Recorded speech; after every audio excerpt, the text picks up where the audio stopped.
Om Shanti. Good evening. 3 महीने तक दुआएं दो और सारी समस्याओं का समाधान पाओ के 33वें पार्ट में आप सभी आत्माओं का स्वागत है। आज पूछो अपने आप से प्रश्न कि आपकी किस्मत बुरी है या आपकी किस्मत अच्छी है। किस्मत हमें बुरी तब लगती है जब हम उन चीजों को देखते हैं जो हमारे पास है ही नहीं, और किस्मत उसकी बहुत अच्छी बन जाती है जो वह यह देखता है कि मेरे पास क्या क्या है। तो आपकी किस्मत तो आपकी सबसे बेस्ट है अगर तुम ये देख लो कि तुम्हारे पास चांस है, तुम्हारे पास अवसर है कि तुम दुआएं दे सकते हो, क्योंकि दुनिया में श्रेष्ठ कर्म उसी को कहते हैं जो अंदर से मजबूती लाए, अंदर से पावर बढ़ाए।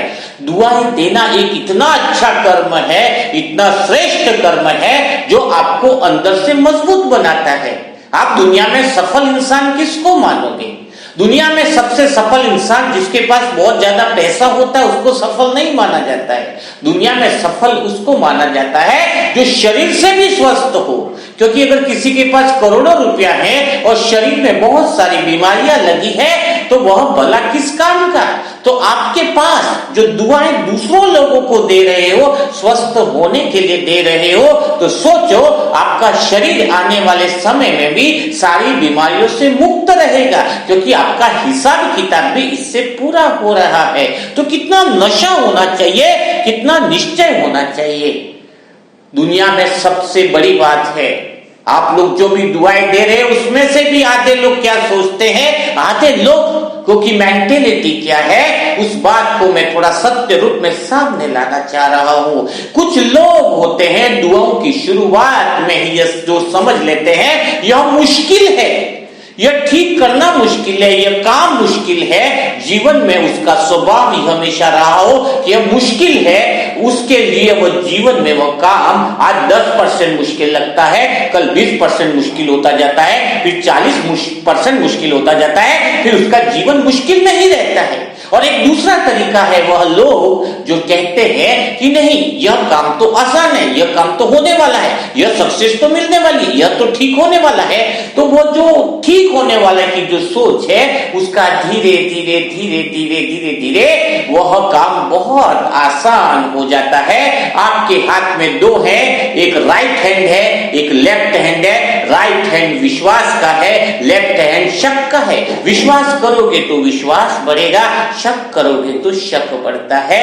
यानी अगर आप अपने जीवन में हर समस्या को बिल्कुल सॉल्व करना चाहते हो तो पहला शब्द आपके अंदर यह होना चाहिए, चाहे किसी के लिए दुआ हो या पारिवारिक समस्या हो, पहला शब्द यही निकालना, यह तो इजी है, यह तो इजी है। जैसे इजी है आपने बोला तो वो इजी होने लग जाता है, वह आसान होने लग जाता है। लेकिन कैसे होता है आसान, इस बात को भी थोड़ा हम आगे प्रैक्टिकली समझेंगे। इजी कब होगा?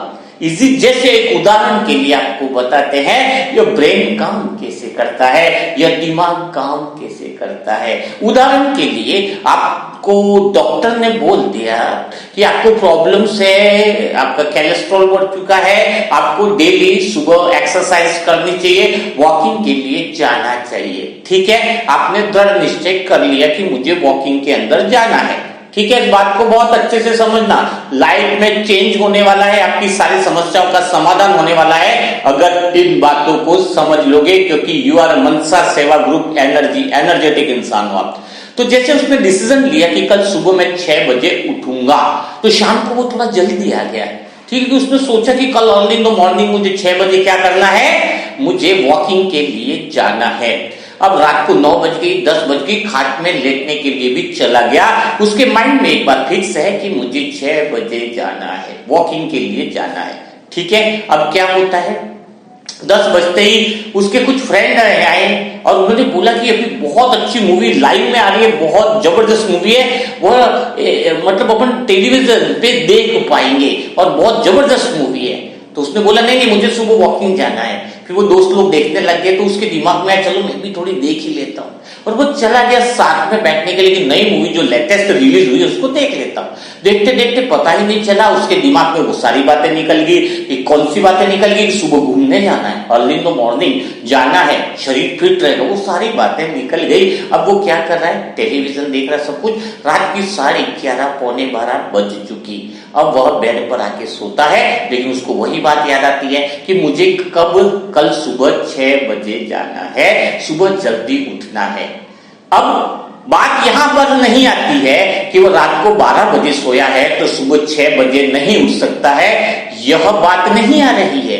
बात यहां पर सोच की आ रही है। अब उसका एक सोच कौन सी चल रही है, अरे अगर मैं सुबह जल्दी इतना उठ गया तो फिर क्या होगा कि मैं अच्छे से एक दिन नहीं गया तो क्या दिक्कत है, मैं 7 बजे का अलार्म लगा लेता हूं। क्या एक ही थॉट सोचा कि 6 बजे की जगह में 1 घंटा लेट चला जाऊंगा, थोड़ा सा कम कर लूंगा, क्या इफेक्ट पड़ेगा। अब उसने क्या किया कि 6 बजे उठना मुश्किल है, अपने दिमाग को, ब्रेन में वह चीज निकाल दी। और आपको एक बात ध्यान रखना, जैसे ही ब्रेन को आप जो चीज देते हो 10 बातें और निकाल देता है। अब 10 बातें कौन सी और निकल रही है ब्रेन के अंदर से कि हाँ आज 7 बजे सही है, 8 घंटा तो इंसान को सोना ही चाहिए, नहीं तो और तबीयत खराब हो जाएगी। और वास्तव में देखा जाए तो कई लोग इससे बीमार हो गए, और इतना जल्दी एक दिन नहीं भी उठा तो कौन सा फर्क पड़ जाएगा। और उसको वो सारी इमेजेस, सारे चित्र अंदर आने लगते हैं। अब उसने कौन सा चीज दिया उसने अपने माइंड को कि अब 12 बज गई है तो सुबह उठना मुश्किल है, तो उसके पीछे 10 बातें और लॉजिकली दिमाग ने निकाल के उसको दे दी। और वहीं पर अगर वो ये बोल देता कि कोई बात नहीं 12 बजे तो क्या है, 3 घंटे की भी अगर अच्छी नींद हो जाती है तो क्या फर्क पड़ता है, सुबह 6 बजे निर्णय लिया है तो मैं लूं, तो दिमाग क्या सोचने लगता, अरे बहुत इजी है, कई लोग हैं खाली 3 घंटे की नींद में अपनी पूरी नींद कर लेते हैं, और 12 बजे 6 बजे तो 6 घंटे की नींद हो रही है, 6 घंटे की नींद तो बहुत अच्छी मिल जाती है, 6 बजे तो आसानी से अपन उठ सकते हैं, 6 घंटे की नींद तो सफिशिएंट है। अगर वो यह बोलता कि इजी है सुबह उठना, तो दिमाग इजी वाली बातों को देखने लगता। तो आपका ब्रेन, आपकी दुआएं जब आप देते हो, कोई काम आप करते हो, जब आप ये सोच लेते हो कि ठीक होने वाला है या नहीं, ये तो मुश्किल है, तो वो सारी वही बातें निकालेगा। अरे वो तो कैंसर पेशेंट है, आज तक कैसे ठीक हुआ है कि नहीं, अरे वो तो ऐसा पेशेंट है, ठीक हुआ है कि नहीं। जब इस तरह की मुश्किल वाली चीज आप दिमाग को देते हो तो फिर क्या होता है, तो फिर वह चीज और मुश्किल बन जाती है। इवन फिर आपके समय में भी कोई बीमारी भी आपके पास आई हो तो वो भी अगर आपने मुश्किल मान लिया है तो धीरे धीरे करके वो बड़ी बनती जाती है। और वही आत्माएं हैं जो हल्के रूप में मान लेती है कि ये इजी है, ये ठीक है, ये निकल जाएगा, इस प्रॉब्लम से मुक्त हो जाएंगे, तो बड़ी से बड़ी बीमारियां भी ठीक हो जाती है। डिसीजन आपके ऊपर लेना होता है। आपको पता है आप दुआएं दे रहे हो, दुनिया का सबसे महत्वपूर्ण कार्य है, लेकिन इस कार्य को महत्वपूर्ण समझना चाहिए। अभी मुझे आत्मा ने जैसे ठान लिया, अंदर से दिल की बात बताता हूं, ऐसा दिल करता है कि मैं ऐसी दुआएं दूं, पूरा दिन में दुआएं दूं, ऐसी दुआएं दूं कि संसार के अंदर जब मेरा शरीर छूटे तो सबसे नंबर 1 मेरा इस बुक में, डायरी में नाम होना चाहिए कि मैंने दुनिया में, संसार में सबसे ज्यादा ही दुआएं दी, क्योंकि मेरे लिए वो श्रेष्ठ कर्म है। मेरा रोम रोम, हर चीज, आप अगर मुझे आत्मा के रूम में देखोगे तो एक ही चीज लिखी रहती है चारों तरफ कि मुझे दुआएं देनी है, मुझे दुआएं देनी है, मुझे ब्लेसिंग देनी है, एवरी टाइम मुझे ब्लेसिंग देनी है। यह दीवार में, रूम के चारों तरफ रोम रोम में यह चीज बस गई है कि बस मुझे दुआएं देनी है। और जब आप सोच लोगे कि आपको कुछ करना है तो भला दुनिया की कोई ताकत आपको रोक कैसे फेर सकती है। और मैं आत्मा तब तक हार नहीं मानती है। हार कब होती है, खिलाड़ी हारता तब है जब मैदान से ही भाग जाता है। हम तो कोई आत्मा बीमार है, डॉक्टर मना कर दे कि इसका कुछ नहीं हो सकता, हम मैदान नहीं छोड़ेंगे, हम फेलियर नहीं है। इंसान फेलियर तब कहलाता है जब वह कोशिश करना छोड़ देता है। जब तक कोशिश चालू है इसका मतलब फेलियर का चांस ही नहीं है। हम तो डॉक्टर कह देगा कि इसके पास 10 मिनट बचे हैं, 11वां मिनट नहीं बचा है, लेकिन हम तो मैदान में डटे पड़े हैं। वो 10 मिनट ही हमारे जीवन के लिए बहुत बड़े होंगे। हम 10 मिनट में भी जरा चेक तो करे कि इसको वो ब्लेसिंग देकर के उसके सर पे हाथ रख दे, हजारों दुआओं की एनर्जी उसके चेहरे पे लगा दे, उसके मस्तक पे, आत्मा पे लगा दे, शायद सारी सेल्स एक्टिवेट हो जाए। अभी किडनी की सेल्स एक्टिवेट होने लग गई है, किडनी की सेल्स सारी काम करने लग गई है। जिसको किडनी के इश्यूज थे, बहुत जबरदस्त है, लेकिन आपके पास ये निश्चित बुद्धि तो हो, आपके पास अगर दुआओं का खजाना एक दिन इतना बड़ा हो गया, मैं दिल से कह रहा हूं, आप आत्माएं दुनिया में उस ऊंचे मुकाम तक पहुंचने वाले हो। आपको वह सब कुछ मिलने वाला है जो दुनिया में आज तक आपने कल्पना नहीं की है। और सबसे बड़ी बात होगी कि जिस दिन वह सब कुछ तुम्हें मिलेगा, उस समय तुम्हारे पास खोने के डर भी नहीं रहेगा। खोने का डर नहीं रहेगा तुम्हारे पास। क्यों नहीं रहेगा? क्योंकि वो सच्चे कर्मों का पुण्य बल जमा होगा। चाहे लाख आत्माएं आपके आगे खड़ी हो जाए, उनकी औकात नहीं होगी कि वो आपके साथ किसी तरह से विचारों में या माया की परेशानियों में मुकाबला कर सके। इतना पावरफुल आप बनने वाले हो। सोचा है आपने कि आप जो कर्म कर रहे हो वो कोई साधारण कर्म नहीं है। दुनिया में जो लोग कर्म कर रहे हैं, वो कर्म उनको अंदर से खोखला कमाता है। 2 लाख 10 लाख किसी से अनीति से कमा लिया, किसी को धोखा देकर, किसी को दिल दुखाकर कुछ बातें पाली, कुछ उपलब्धियां पाली, लेकिन वो कर्म उनको अंदर से खोखला करता है। यह सच्चा कर्म आप कर रहे हो जो दूसरे लोगों को ठीक कर रहे हो। आपके पास जिंदगी में सबसे बड़ा अवसर है, यानी आप जिंदगी के अंदर वह अचीवमेंट करते जा रहे हो। वो सारी चीजें आपके लिए क्या होती जा रही है? बिल्कुल इजी बनती जा रही है। कितना जबरदस्त है। और एक बात हमेशा ध्यान रखना कि अगर तुम्हारे अंदर क्षमता है, तुमने ठान लिया है कि अगर मैं आत्मा यह कर दिखाऊंगी, तो फिर दुनिया की कोई ताकत तुम्हें हरा नहीं सकती है। बस खाली बिस्तर से, खाट से खड़े तो हो जाओ कि कुछ कर दिखाना है, कुछ कर गुजरना है। परमात्मा ने तुम्हें अवसर तो दे दिया है, लेकिन सोच कैसी हो, बोलना कैसा होना चाहिए, दुआओं देने वाले के बोल कैसे होने चाहिए। आपको पता है कि ये ब्रेन है ना, शब्दों को नहीं पकड़ता है, चित्रों को पकड़ता है। ये ब्रेन क्या पकड़ता है? क्या पकड़ता है? शब्दों को नहीं, चित्रों को पकड़ता है, इमेज को पकड़ता है। आपके अंदर सदा समाधान रहे, इजी रहे, उसके लिए आपको क्या करना होगा। तो इस बात को समझो। जैसे 2 जनों की लड़ाई हो रही है, दोनों आपस में खाली डिस्कशन कर रहे हैं। क्या डिस्कशन कर रहे हैं? कि तूने कुछ बोला तो देखना मैं मार दूंगा तुझे। दूसरा भी बोल रहा, देख तू मुझसे उलझा तो मैं तुझे बहुत ज्यादा पीटूंगा। अब दोनों बोल रहे हैं, ठीक है। तीसरा व्यक्ति आकर क्या बोलता है? अरे तुम लड़ो मत, बिल्कुल मत, एक दूसरे को मारना बिल्कुल नहीं, और वो ईंट उठा के तो बिल्कुल मत मारना। अगर ऐसा बोला ना, वो ईंट उठा के बिल्कुल नहीं मारना, तो चित्र नहीं मारने का नहीं बनता है, कभी ईंट का बनता है। ईंट का बनता है और ईंट मारता है, उसका चित्र बनता है। तो ईंट लेकर के और मार देगा उसको। बचपन में देखा है ना, जब मेरी पिटाई होती थी, जब मेरे को मैं गुस्सा, मेरे पे अगर पिताजी गुस्सा है, छोटा था, कोई गलती कर दी और मैं थोड़ा मतलब मिस्टेक हो गई है, तो मैं बचने का प्रयास कर रहा हूं, और जब पापा डांट रहे और मम्मी ने आकर क्या बोला, अरे बच्चे को तुम मारना मत, बच्चे को तुम मारना मत, है गुस्सा मत करना, बच्चे पे इतना गुस्सा मत करना। तो वो और पिटाई लगाते थे मेरी, क्योंकि उनको वो गुस्सा मत करना, तो मत करने का, मत का तो कोई चित्र है ही नहीं ना बना हुआ, गुस्सा का ही है। तो और पिटाई करते थे। तो मुझे लगता था ये बचाने आए कि पिटवाने आए। तो तब से बात समझ में आई, क्या बात समझ में आई कि अपने अंदर जो आत्मा अगर इस इमेजों को बसा ले कि सब कुछ ओके होने वाला है, एवरीथिंग विल बी ओके, सब कुछ इजी है, सब कुछ मुश्किल कुछ भी नहीं है, आसान है, इजी है। अगर ये बात उसके अंदर बैठ जाती है तो दुनिया का कोई भी वह काम तुम्हारा असंभव नहीं है जो तुम्हें दिखाई देता है। अगर दुनिया में किसी एक व्यक्ति ने भी अगर वह काम कर दिखाया है, तो ऐसा कोई बात ही नहीं है कि जिसमें मैं आत्मा वह काम नहीं कर सकूं। तुम्हारे पास 1000 वजह हो सकती है दुआएं नहीं देने की, 1000 वजह कि मेरे पास ये दीजिए मैं दुआएं नहीं दूंगा वो, लेकिन एक वजह तो होगी जिसकी वजह से तुम दुआएं देना चालू कर दो, वो तुम्हारा अंतर मन जागृत हो जाए। वो एक वजह ढूंढ लो और अपने जीवन के अंदर ठान लो कि मैं कुछ कर दिखाऊंगा। अरे हजारों का ग्रुप तैयार करना है, अभी आप आत्माओं में इतना पोटेंशियल है, क्या 2-4 आत्माएं भी तैयार नहीं कर पाए? कुछ आत्माएं ऐसी है जिन्होंने ग्रुप तैयार करने में बहुत जी जान लगा दी है। तो आपके पास जब मौका आया हुआ है तो 100% जान लगा दो, दिल लगा दो। तो अभी क्या समझ में आया?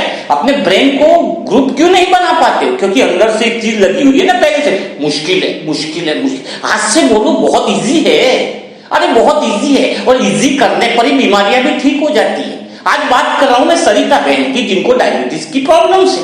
डायबिटीज उनकी बहुत बढ़ भी जाती है, घट भी जाती है।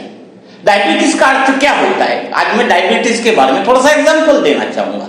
जो डायबिटीज के और भी पेशेंट हैं उनको भी मदद मिलेगी। डायबिटीज में है क्या, जो एक 3 मंजिल पे कोई पानी मोटर से पहुंचा रहे हैं, मोटर हो गई खराब, अब हमें बाल्टी से पानी पहुंचाना पड़ेगा क्योंकि मोटर तो रही नहीं। वैसे ही खून को जो कंट्रोल करने वाला होता है वो इंसुलिन होता है। वो इंसुलिन क्या हो गया, अभी बनना बंद हो गया अंदर से, है अंदर से जो पेप्टिडाइड ग्रंथि थी, जो ऑटोमेटिक इंसुलिन बनता था, जो ऑलरेडी खून को एक जगह से दूसरी जगह तक पहुंचाना, लाना और कंट्रोल करता था, वो बंद हो गया। अब डॉक्टर उनको गोलियां दे रहे हैं, ज्यादा तेज भी ना जाए और ज्यादा स्लो भी ना चले। समझ में आई कुछ बात? तो अब क्या होगा इससे, है अब वो गोलियां देंगे तो कचरा इकट्ठा होगा, खून तो बराबर चलेगा, किडनी पे इफेक्ट आएगा, आंखों पे इफेक्ट आएगा। अब ये जो सरिता बहन है, अभी हम लोग ब्लेसिंग कर रहे हैं, ओके, उनके लिए ठीक होने के लिए दुआ कर रहे हैं कि वो बहुत ठीक भी हो जाएंगे। वो बाबा की बच्ची है, भगवान की बच्ची है, मुरली मंथन सुन रही है, सब कुछ कर रही है, लेकिन वो अगर अंदर से जल्दी कब ठीक हो जाएंगी? जब अंदर से एक बात क्या निकले, एक तो 2 ऑप्शन है। एक तो अगर वो इस बात को पकड़ के रखे, अभी तक आज तक किसी की डायबिटीज ठीक हुई है क्या, आज तक डायबिटीज किसी की कंट्रोल हुई है क्या, तो मुश्किल मुश्किल मुश्किल वो पूरा मुश्किलत हो जाएगा। अपन दुआएं देंगे तो वो काम भी करेंगे, धीरे धीरे वो आ जाएंगे इजीएस्ट में। दुआएं वही काम करती है कि वो उनके मन को ये बात एहसास दिलाए कि यह काम आसान है, इजी है। तो जब नॉर्मल पेशेंट हमारे पास आता है तो उसको वो चीज मुश्किल लगती है, लेकिन जब हम उनको बोलते हैं कि वो दुआएं तुम्हें पढ़नी है, फिर ग्लास में पानी से वो हाइड्रेशन डाल के पीना है, जब भोजन करते हैं तो वो दुआएं भोजन के वक्त पढ़नी है, और रात को सोते समय भी आपको दुआएं क्या करनी है, पढ़कर सोना है, तो उनके मन में क्या हो जाएगा। अब सरिता बहन का जो मैं कहा कि उनके मन में जो मुश्किल वाली बात है कि डायबिटीज क्योर नहीं होती, तो उनके मन लगेगा अब तो आसान है। क्या लगेगा? इजी है। तो इजी है जैसे कहते हैं, उनके दिमाग में 10 उदाहरण आएंगे।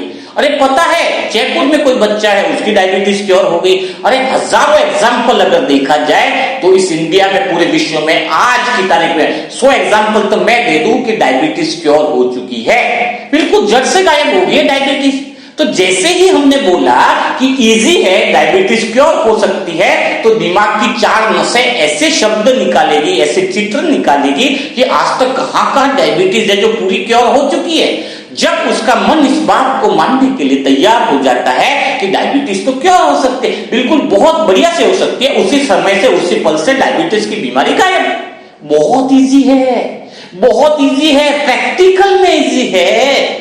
हम काम क्या कर रहे हैं, जो काम हम कर रहे हैं उसमें 99% थोड़ी 100% भरोसा है, विश्वास है। हम वो श्रेष्ठ काम कर रहे हैं जिस काम को स्वयं भगवान ने दिया है। तो आज आप पूरे विश्वास के साथ, पूरे बल के साथ सरिता बहन को वाइब्रेशन देना है कि आपकी डायबिटीज क्योर हो चुकी है, आप डायबिटीज की समस्या से मुक्त हो चुके हैं। अरे डायबिटीज कोई समस्या है, हजारों लोगों की मुक्त हो गई। अरे कई लोगों की डायबिटीज तो एक दिन में ही गायब हो गई है। अरे मैं कहता हूं कि डायबिटीज तो शायद इनके अंदर है ही नहीं, रिपोर्ट ही गलत आई है। अरे कहां तक ये ब्रेन सोचने लगा है।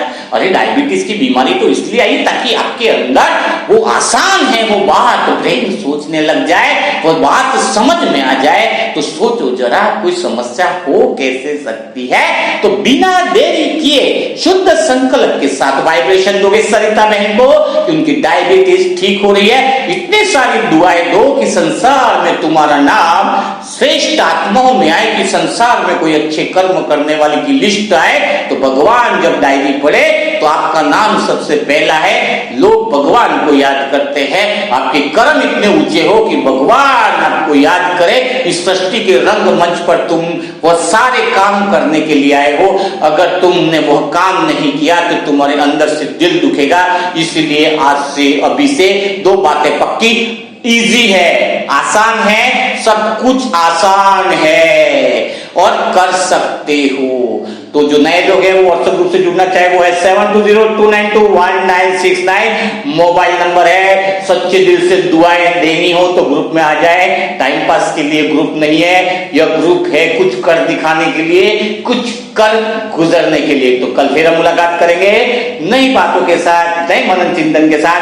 तब तक ओम शांति। अंदर से दीवानापन, जुनूनपन, अमृत वेला में उठते ही एक शब्द निकले कि सब कुछ इजी है। Every time in your mind and in your heart only one word, everything is easy. Okay, ओम शांति।